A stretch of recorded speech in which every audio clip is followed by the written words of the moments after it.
I love that image of the O'Farrills are the Trumps of Cuba. So talk about your family's connection. Well, I'd like to retract that statement and instead present us as the Vanderbilts. That's even worse. I don't know. But my people. We're in Newport. My people were business people and successful business people in Havana, and they created lots of commerce and buildings. And so when my father left Cuba because he was a musician, he was the first black sheep. He was the first one to go wrong. Cuba's an amazing place. Cuba's filled with people who make out of nothing miracles, whereas sometimes here I feel like we have so much at our fingertips and have nothing to prove to prove that we're here. And Cubans will build a house out of Band-Aid, toothpaste, and 3 rubber bands. They'll fix their cars with saliva, hair, and you know what I'm saying? It's just crazy what they do. And they do the same thing culturally, musically. They come and they invent things from our music that are so different. So on our album, The Conversation Continued, we asked the question that I think is so important. What are Chano, Bozo, and Dizzy Gillespie still talking about? Because trust me, the revolution and death did not end their conversation. They're still talking about the future of this music, the music that Dizzy Gillespie called neither Afro-Cuban nor jazz, but music of the universe.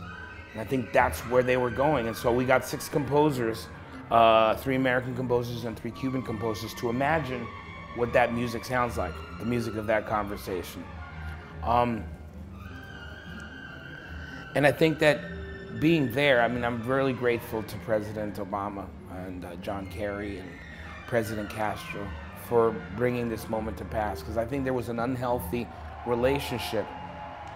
Cubans looked upon jazz as some kind of high pedestaled, amazing magic, and jazz musicians tended to look at Afro-Cuban music as, whoa, that's so exotic. Where's one? Oh, such interesting rhythms. And what Dizzy and Chano were discovering is that they were playing very much the same music, just really from different angles.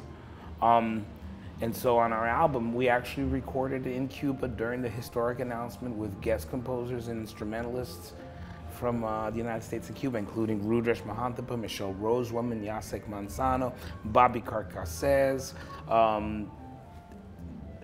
It's just a beautiful, beautiful album that I think really defines what the conversation is and how it should continue.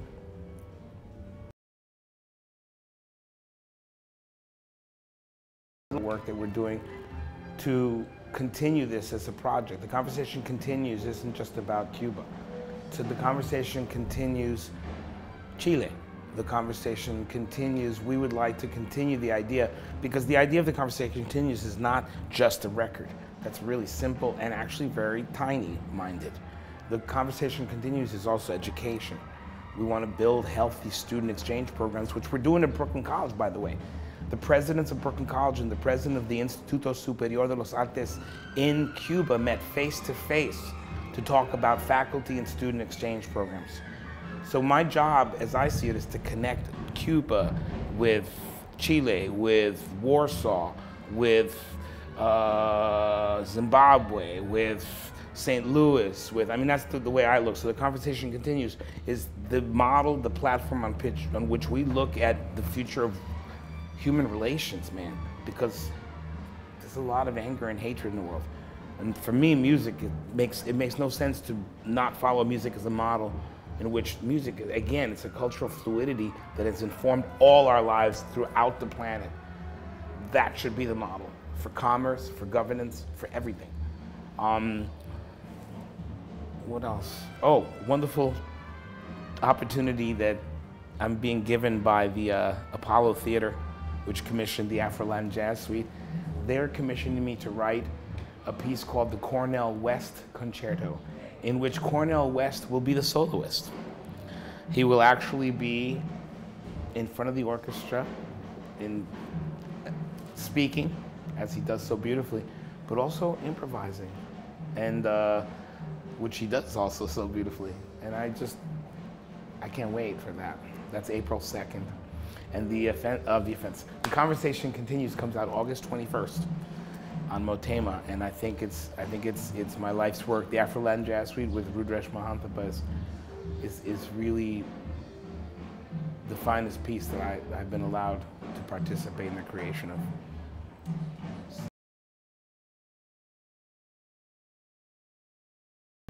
They would look at two of my websites, ArturoO'Farrill.com, ArturoO'Farrill.com, and AfroLatinJazz.org, AfroLatinJazz.org, and they can follow the unbelievably rewarding kinds of opportunities that we're being given and that we're creating, and that we hopefully will be good stewards of, because at the end of the day, we're all stewards, responsible for what we're given, and I think we're doing a good job. I hope we are, and I want people to know that.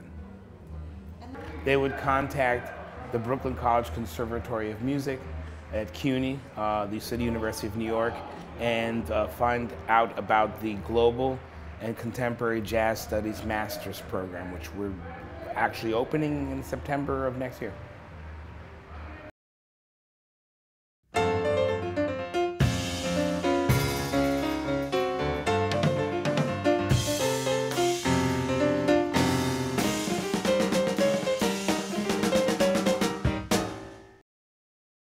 I'm Arturo O'Farrill. For more videos, go to JazzTimes.com.